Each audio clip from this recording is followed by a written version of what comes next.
Hər vaxtınız xeyir olsun əziz və hörmətli tamaşaçılar. İkiz Sahil İnternet Televiziyasının efirində Siyasi Baxış verilişinin növbəti buraxılışını izləyirsiniz. Bugün biz təhsildən danışacağıq. Təhsil sahəsində əldə edilən uğurlardan, eləcə də problemlərdən söhbət açacağıq. Tələbələri, abituriyentləri, müəllimləri narahat edən suallara cavab tapmaq üçün bugünkü studiyamızın qonağı təhsil eksperti Kamran Əsədovdur. Xoş gəlmisiniz Kamran müəllim. Bildiyimiz kimi ali məktəblərə qəbul prosesi artıq başa çatmışdır və prosesi başa çatması ilə əlaqədar olaraq ən son məlumatları, yekun məlumatları sizdən eşitmək istəyərdik. Təşəkkür edirəm İncə dəvət üçün. Qeyd edeyim ki, artıq qeyd etdiyiniz kimi 2021-2022-ci tədris ili üçün ali təhsil müəssisələrinin bakalavr pilləsinə qəbul imtahanları tamamilə başa çatıb və aprel ayında cari ilin məzunları buraxılış imtahanlarını verdilər.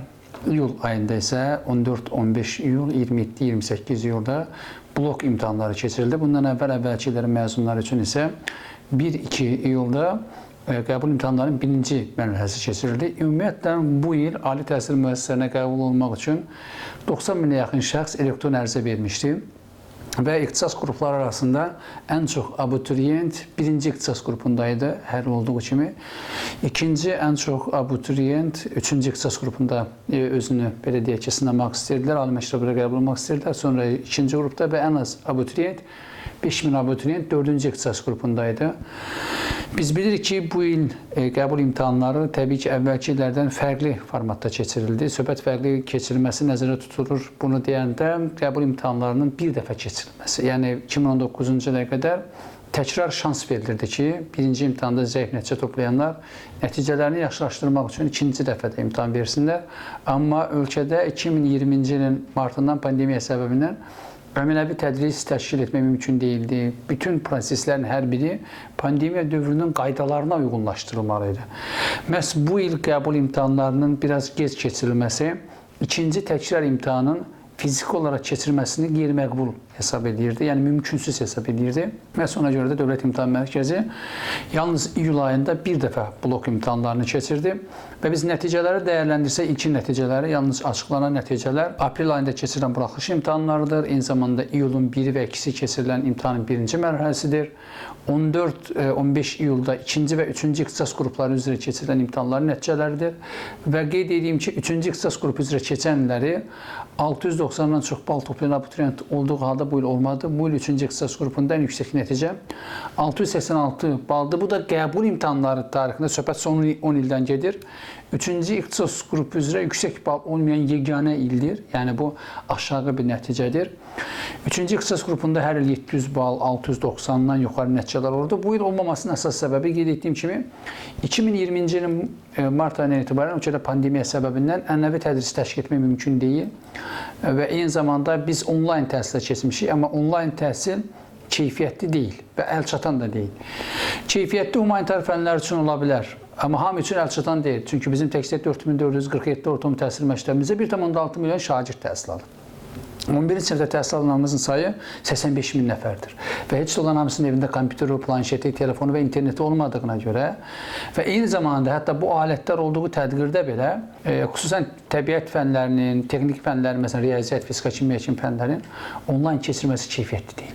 Məhz bu fənlərin tədrisindəki çətinliklər qəbul imtahanlarının nəticələrinə öz təsirini göstərdi və yaxın günlərdə bizim proqnozumuza görə avqust ayının 14-ü 15-nə qədər 27-28 iyulda 1-ci və 4-cü ixtisas qrupunun nəticələri açıqlanacaq və bundan sonra ən ciddi bir proses başlayacaq, ixtisas seçimi.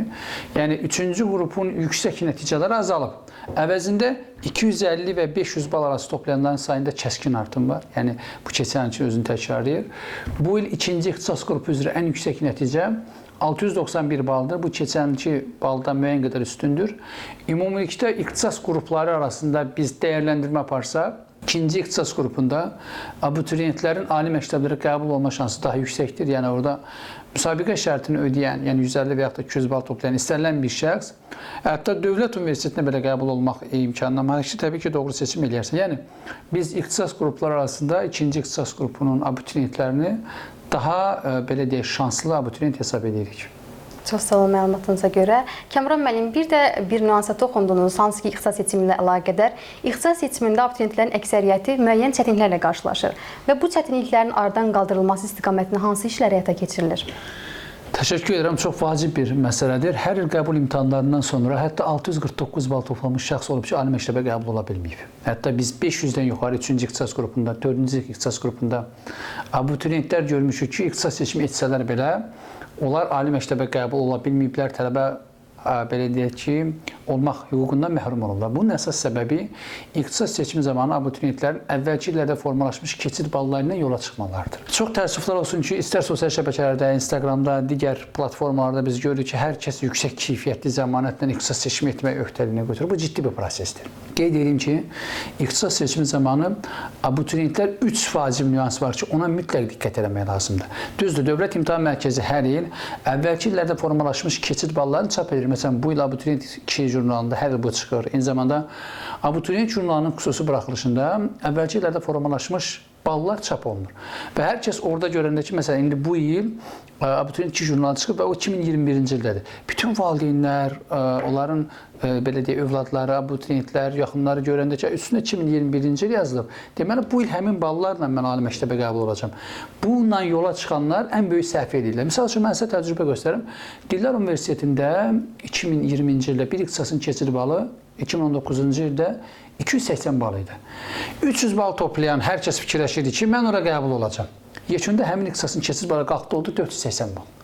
Yəni, bu tipli məsələlər var ki, abituriyentlər formalaşmış balı Quran ayəsi kimi dəqiq hesab edirlər. Bu belə deyil. Hər il keçid balını tənzimləyən və formalaşdıran 3 amil var. Birincisi, ki, abituriyentlər buna diqqət eləməlidir. Keçən illər həmin balı formalaşdıran abituriyentlərin sayı nə qədər idi? Misal üçün, keçən il 2-ci ixtisas qrupunda 13 min abituriyent var idi, bu il 16 min abituriyent var. Deməli, abituriyentlərin sayı artıb. Keçən il 2-ci qrupda 1300 nəfər Rus bölməsinin abituriyenti vardı, bu il 1600-dür. Eyni zamanda 2-ci ixtisas qrupunda, 3-cü ixtisas qrupunda Rus bölməsinin artıb abituriyentlərin sayı. Məsələn, keçən illəri 200 balla 3-cü ixtisas qrupunda Rus bölməsi hüquqi qəbul ola bilirdi. Amma Azərbaycan bölməsi 580 balla qəbul ola bilir. Mən bu misalları kifayət qədər gətirə bilərəm. Birincisi, ixtisas seçimi zamanı siz diqqət eləməlisiniz ki, yüksək bal toplayan abituriyentlərin sayı nə qədərdir? Bu bir. İkincisi, siz plan yerlərini müqayisə etməlisiniz. Misal üçün, hüquq ixtisas üzrə plan yerin sayı 300-dür. Tutalım 2020-ci ildə bu il nə qədərdir? Bəzi ixtisaslarda plan yeri azalanda o deməkdir ki, bal artacaq. Yəni, mən bunu yenə misalla deyim. Texniki Universitetdə radiotexnika ixtisası üzrə 235 plan yeri var idi 2019-cu ildə.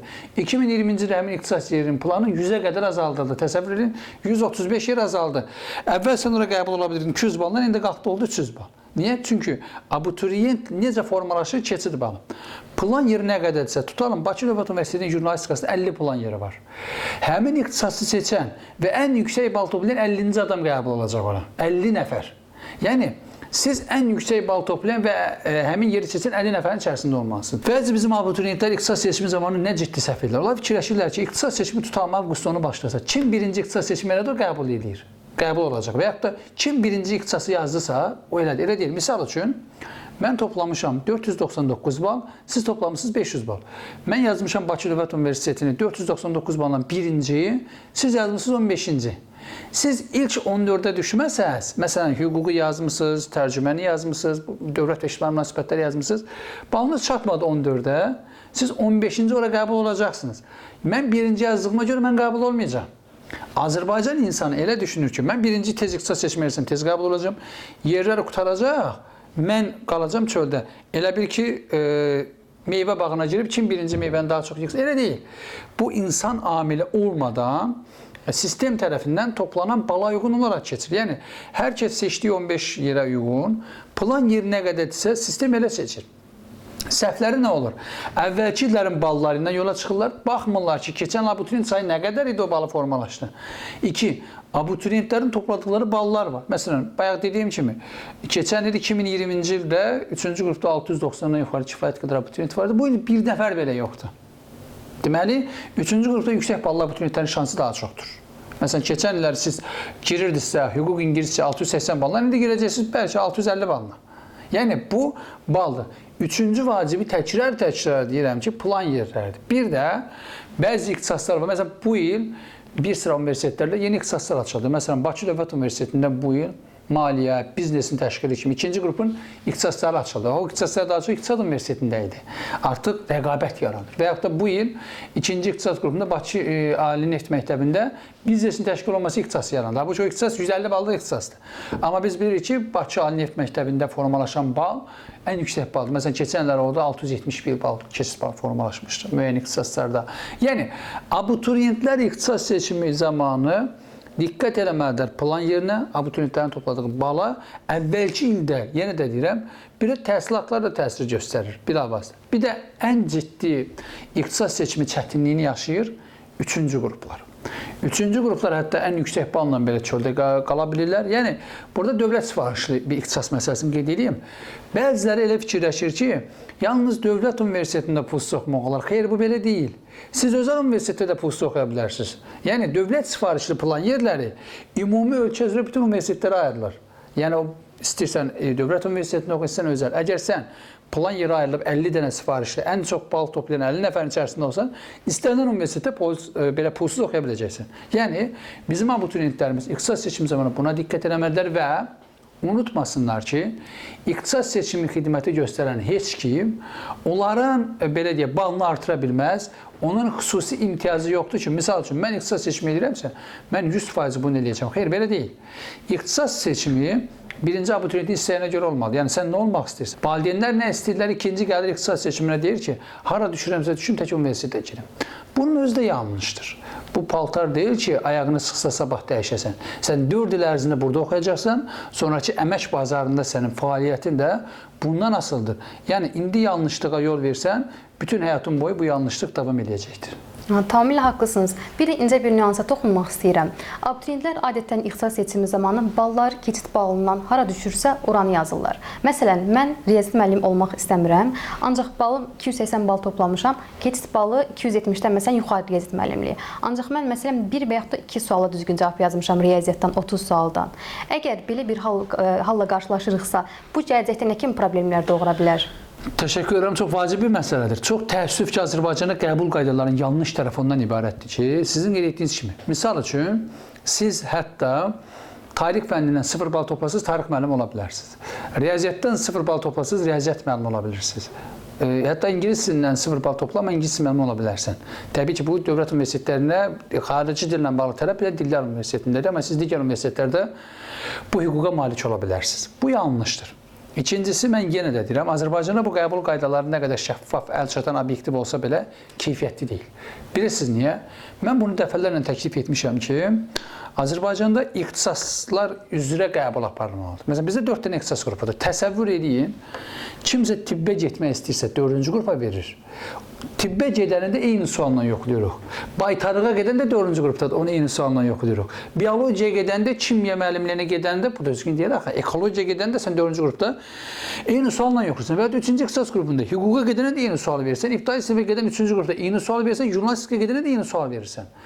Birinci qrupa gedəndə informatika müəllimində də eyni sual verirsən, riyaziyyat müəllimində də kompüterdə. Bu düzgün deyil. Yaponiya nə edir? Səndən soruşur ki, nə olmaq istəyirsən? Deyirsən, tarix müəllimi. Sən ancaq sualları tarixdən verir. Yəni, sən Azərbaycan dilini bilməlisən, coğrafiyanı məktəbdə keçiblər də bu biliklər. Yəni, bu bilik sənə orta məktəbdə öyrədilib.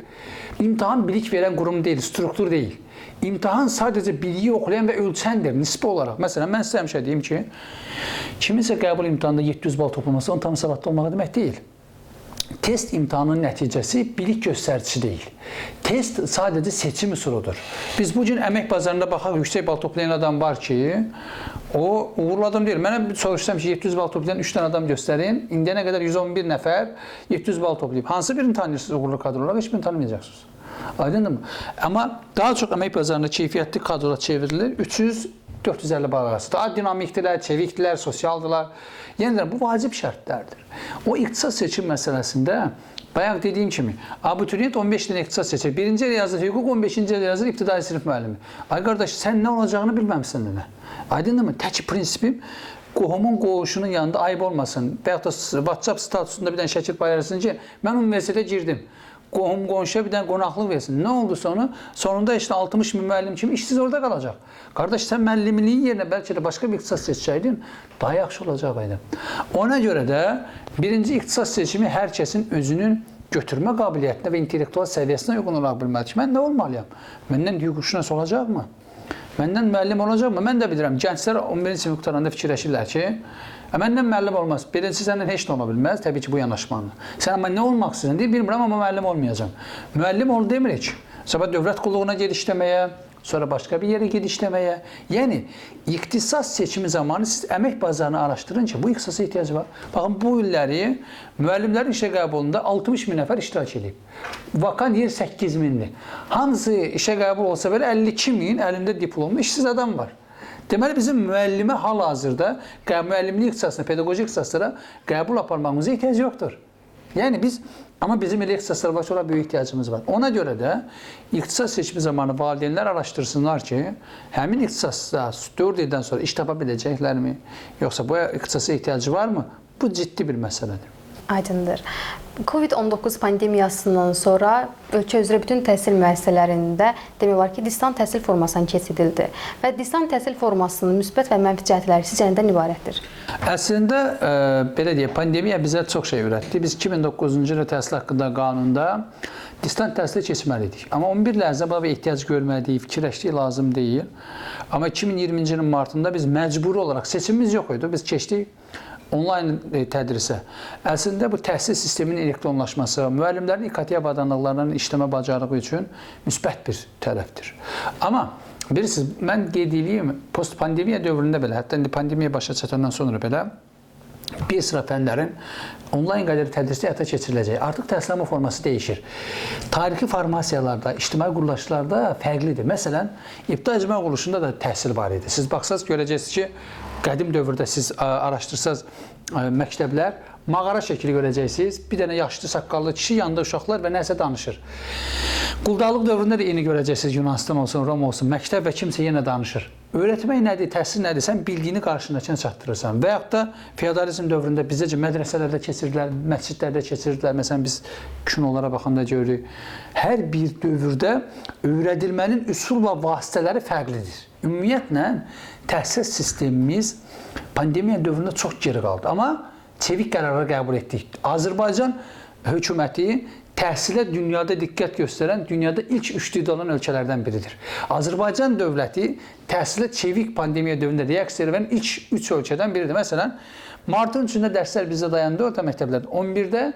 11 martda, cəmi 800 gün sonra biz teledərslərlə bərpa elədik. Aprel ayının 2-sində biz virtual məktəbə başladıq. İngiltərədə bu proses 2 aydan sonra oldu. Türkiyədə 40 gündən sonra oldu. Azərbaycan çevik reaksiya verdi. Bizə nə verdi? Təhsil sistemi elektronlaşdı. Artıq biz alətlərdən istifadə edə bildik. Qiymətləndirmə alətlərini tətbiq edə bildik. Bəs pandemiya bu şəkildə davam etsə, belə deyək, ali və orta təhsil müəssisələrində, yəni təhsil sisteminin yüksəldilməsi və yaxşılaşdırılması istiqamətində hansı addımlar atıla bilər? Bilirsiniz, əslində pandemiya bizə göstərdi ki, biz ali məktəbdə, orta məktəbdə kifayət qədər lazımsız informasiyanı verdik uşaqlara. Bugün bizim ibtidai sinifdə şagirdlərimizin öyrəndiyi biliklər onların yaş xüsusiyyətinə və psixologiyasına uyğun deyil və o informasiya lazım deyil onlara. Biz daha zəruri informasiyaları verməliyik. Universitetdə biri oxuyur riyaziyyatda, o tarix fənnini keçir. Məktəb ali məktəbə kadr hazırlamır. Məktəb cəmiyyət üçün şəxsiyyət yetişdirir. Özünə ilkin tibbi yardım göstərəcək, özünü müdafiə edə biləcək, öz hüquq və vəzifələrini biləcək. Ondan sonra ali məktəbə gedəcək adamı yetişdirsin universitet. Sadə bir imtahan keçirsin ki, bu adam oxumağı, yazmağı, dinləməyi bacarır. Gəl, mən sənə kadr edir. Dünyanın ən nüfuzlu reytingində ilk 100-dən o məsələdə nə deyir? Sizdən yoxlayır, məsələn, hansı imtahan keçirir? SAT, IELTS imtahanı. Deyir, görüm sən ingiliscə oxuya bilirsən, anlaya bilirsən, dinləyə bilirsən, mən səni yetişirəm. Amma biz nə deyirik?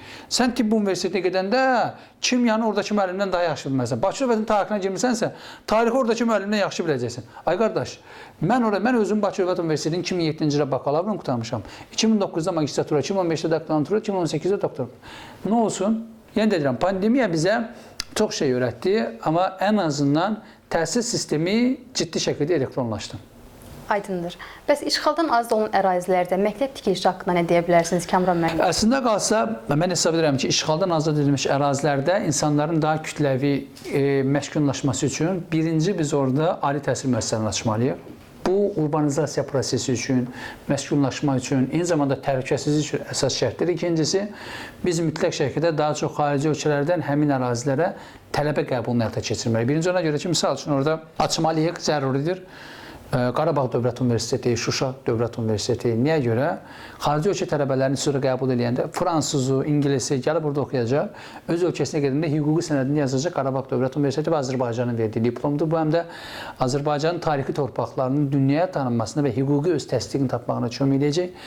Məktəb tikintisi ilə bağlı təbii ki, yalnız məskunlaşma olandan sonra buna ehtiyac var. Çünki məktəblər o ərazilərdə tikilir ki, həmin ərazidə şagird kontingenti mütləq nəzərə alınmalıdır. Məsələn, biz bilmirik orada nə qədər insan keçəcək, köçəcək. Məsələn, bəlkə də biz orada 1000 yerlik şagird yerlik məktəb tiksək, amma 1000 şagird oraya yığılmayacaqsa bizə o lazım deyil. Yəni, məskunlaşmanın ilkin mərhələsində modul tipli məktəblər tikilməlidir. Yəni, az kontingentli məktəblər, həm də köçürülməsi, daşınması mümkün olsun. İkincisi, biz daha çox orada ali təhsil açmalıyıq. Çünki bu həm Bakı şəhərinin sıxlığını aradan qaldıracaq. Bu gün ölkədə 51 ali təhsil müəssisəsinin 34-ü paytaxt Bakıda yerləşir. Bu ciddi bir rəqəmdir. Və Bakıda kifayət qədər sıxlıq var. Biz rəqabət mühiti yaratmalıyıq. Həm orada məskunlaşma, həm təhlükəsi, həm də biz işğaldan azad edilmiş tarixi torpaqlarımızda yenidən qurma və bərpa işlərindən sonra kadr ehtiyacını aradan qaldırmaqdan ötürü kadr potensialını formalaşmaq üçün orada universitetlər açmalıyıq. Çünki Qarabağda Azərbaycanlı oxumaq üçün Bakıya gəlməlidir. Məsafə uzaq idi, universitet yox idi. Ona görə də insanlar kənd təsərrüfatı ilə məşğul olurdular və oxumaqlarına ehtiyac yox idi. Ona görə biz həmin ərazilərin Azərbaycanlı kadrların olmağını istəyiriksə, birinci, orada Qarabağ Dövlət Universiteti açıb, hüquq, eyni zamanda biz təklif etmiş Dövlət Təhlükəsizlik Akademiyasının, Polis Akademiyasının orada filialları açılsın ki, hüquq mühafizə orqanlarına orada oranın məzunları geçsin, oxusunlar və işləsinlər. Sabah biz sonradan orada vəzifədə problem yaşamayaq. Ki, tarix bizə bunu göstərir. Yenə də deyirəm, tarix maşının yan güzgüsünə bənzəyir. Siz sürətlə və təhlükəsiz irəli getmək istəyirsinizsə, mütəmadi yan güzgüsünə baxmalısınız. Bizi tarixdən dərs almışıq. Biz yenidən 90-cı illər yaşamamalıyıq, 70 il Sovetləri yaşamamalıyıq. İndi bizim ən ciddi işimiz Şuşada mütləq universitet açmalıyıq. Bu universitet, yenə də deyirəm, tamam, Şuşa musiqi mərkəzidir, mədəniyyət mərkəzidir, öz yerində, həm də təhsil mərkəzidir. Mən hesab edirəm ki, Şuşa Dövlət Universiteti, təbii ki, Şuşa musiqi, belə deyək ki, universiteti, institutu, konservatoriya açıla bilər öz yerində. Amma mütləq Şuşa Dövlət Universiteti, Qarabağ Dövlət Universiteti yaradılmalıdır. Bu Füzulidə də, Qubadlıda da, Zəngilanda da yaranmalıdır ki, insanlar orada ali təhsilə cəlb edilsinlər, idarə və təşkilatlarda ixtisaslı kadr olsun. Bizim ən ciddi problemimiz, gəlin baxaq, məcburi köçkün statusu almış şəxsi ərazisində ali təhsil insanların payı, məsələn, söhbət Qarabağ ərazisindən gedir, digər ərazilərlə müqayisədə düzdür, yüksək təhsillər var, bunu inkar etmir heç kim. Amma say faizi baxımından çox aşağıdır. Ona görə mən hesab edirəm ki, biz həmin ərazilərin müəllim kadrına, pedaqoji kadronun ehtiyacını, icra strukturu üçün, hüquq mühafizə orqanı üçün orada yetişdirməliyik ki, insanlar evin yanında, öz rayonunda geçsinlər, oxusunlar və gəlsinlər, işləsinlər. Yoxsa tarix təkrar oluna bilər. Tarix təkrar olunmağı sevir. Əgər unutsaz, necə ki biz tarixdə 1903-cü ildə soyqırımı unutduq, 5-də təkrar törətdilər. 5-i unutduq, 7-də törətdilər. 7-ni unutduq, 20-də törətdilər. 20-ni unutduq, Cərdə 90-da törətdilər. Yenə də deyirəm, tarix təkrarı sevir. Əgər ondan dərs almasaq, o sizi yenə təkrarladacaq, yenə də həmin özünü yadınıza saldıracaqdır. Dəyərli izləyicilərimiz, Siyasi Baxışın daha bir buraxışının sonuna gəldik. Xatırladaq ki, studiyamızın bugünkü qonağı təhsil eksperti Kamran Əzdov idi. Sağ olun, salamat qalın.